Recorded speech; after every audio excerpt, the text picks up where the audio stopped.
Whoop, whoop, people. Hi, this is Corey with Living Free. Yes, the Car Chronicles. So, it's 12:12 right now. What an amazing number. I love that number. How's everybody doing? How's everyone? How are you feeling? Are you energized? Are you elated to see me, to hear from me? I was talking to a few of my children. I actually had some really good conversations with my kids over the past 2 days of healing. It's not funny, right? But it's funny. Healing not just on a surface level. Of course, you want to go deep.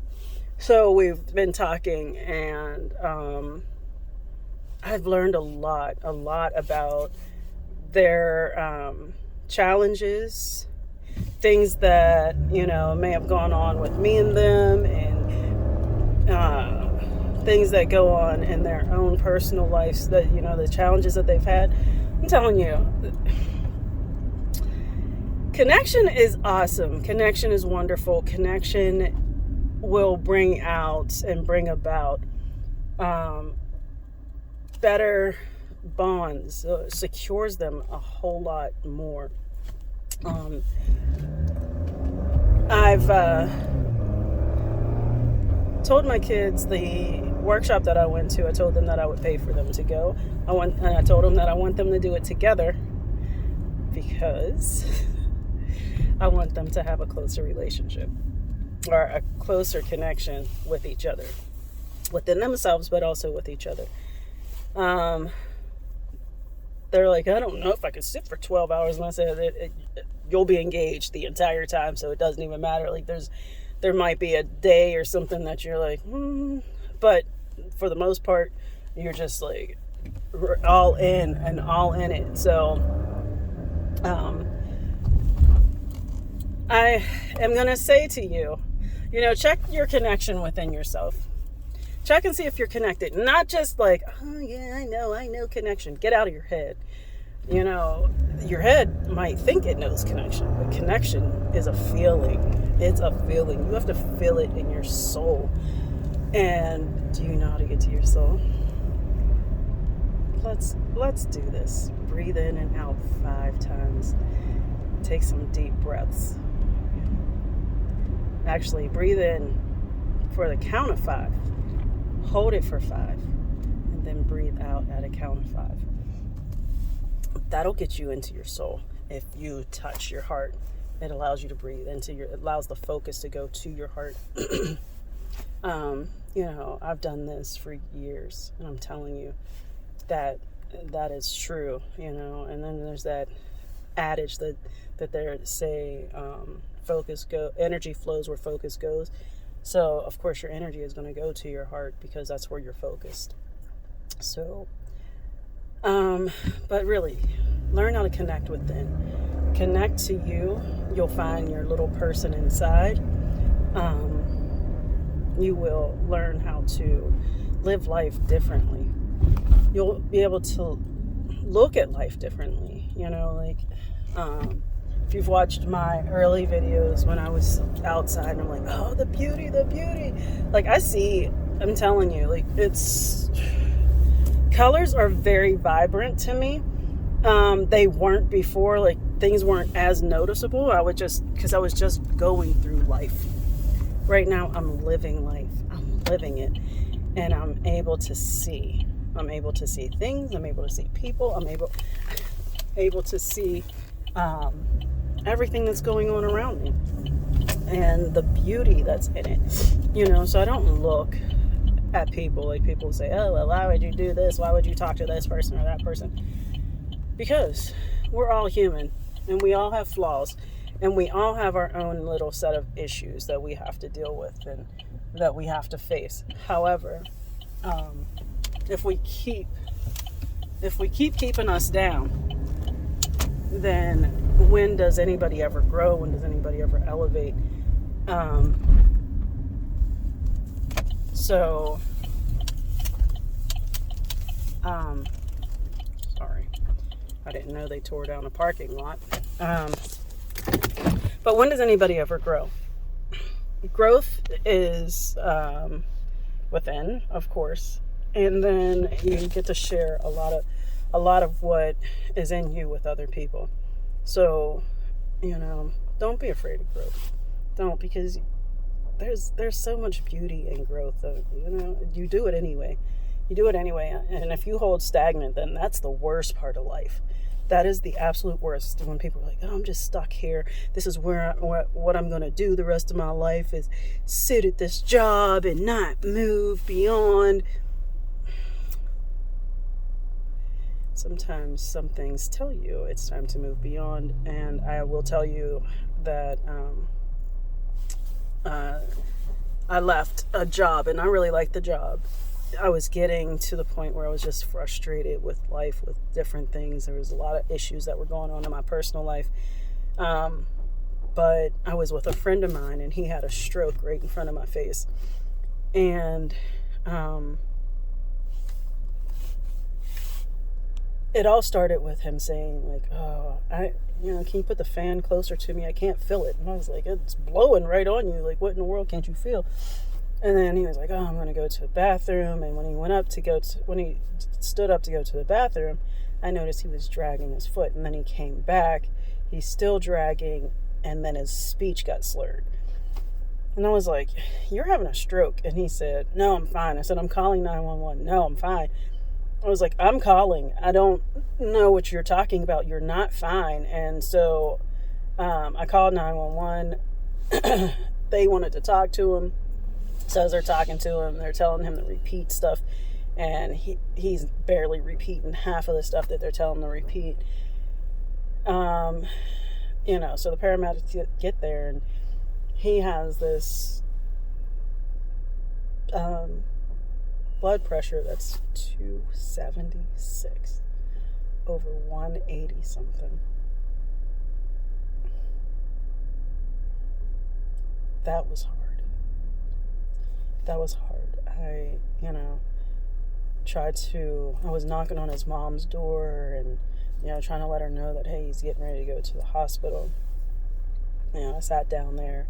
I didn't have any of his family members' information. I didn't have information on him having, like what allergies he may have or any of this. I had nothing. I had nothing to go off of.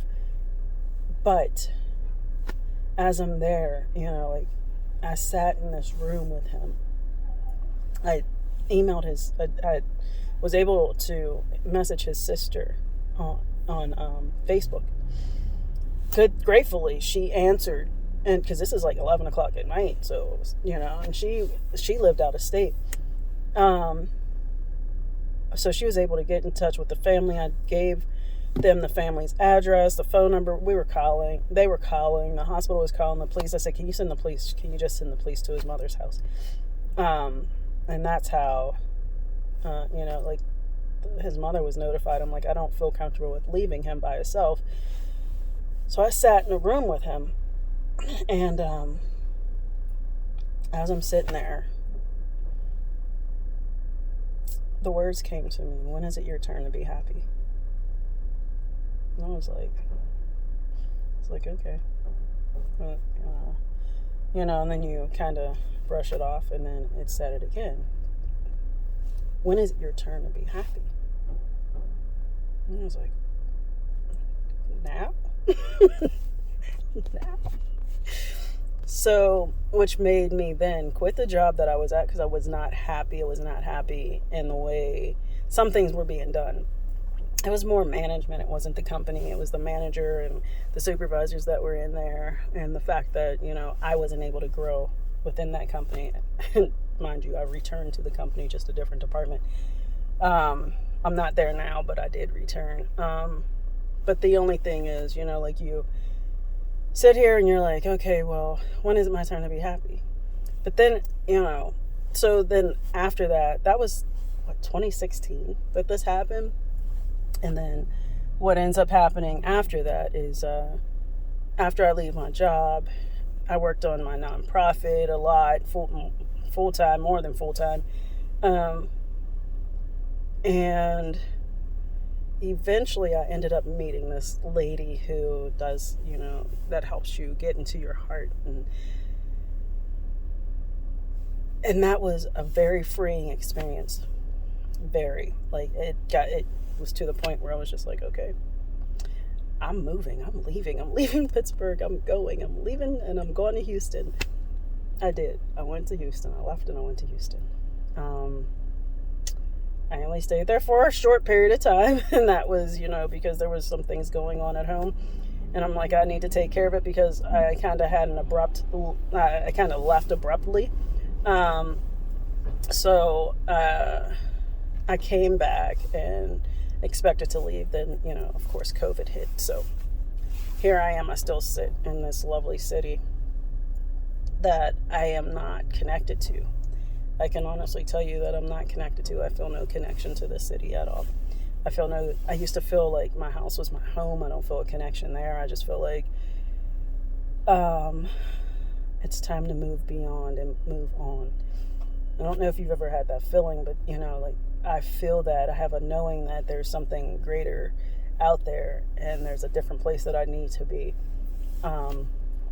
So I'm looking into that and feeling into that. I'm actually feeling into that. So I gave you all that story just to tell you to learn how to feel. Learn how to feel what is inside of you, and listen to what's inside of you. Make sure that you're meeting all of your needs. Your wants are okay. You can meet those, but make sure you meet your needs. Like, if you feel the need to get up and run around the block, please get up and run around the block. Because what that does, it creates, it allows you to see your value and your worth, your love for yourself. So the more you do that kind of stuff, is a more love and a more value and a more worth that you have. So I just want to give you a little bit of encouragement. I know I gave you a little dreary story. However, life happens, but don't allow that kind of stuff to stop you, because I'm going to tell you, it didn't allow anything to stop that man, because that man ended up moving to St. Louis. I don't know if he's alive. I don't know where he is. I actually went and visited him after he moved. And after that visit, I never spoke to him again. And that is so okay with me. I just know that there was a lot that I needed to learn from him, and I needed to learn through him. So if he can get up from a stroke in less than a year, well, probably within a year or so, get up, move around, and I'm going to tell you, my grandmother died from that type of stroke. I know some other people who have passed away because of that type of stroke. But he got himself up. He was so persistent and insistent that he was going to go on a walk again, and that, he went to physical therapy and everything was going the way that, he wanted it to go. So don't let anything stop you. Let nothing in this world stop you from being the best person that you can be, from doing what you want to do, from living the life that you want to live. Because the only person that can stop you is you. And the only way that it can stop you is you being in your head. So, as I speak to you, I speak to me. So I am not in my head. I am actually in my feels again. So I just wanted to encourage you guys to, move beyond where you are. Enjoy growth. Enjoy change. And enjoy it. Love it. Embrace it. Love your ego. Embrace it. Love you and embrace you. This is Corey with Living Free saying I love you. Stay connected. Have a good day.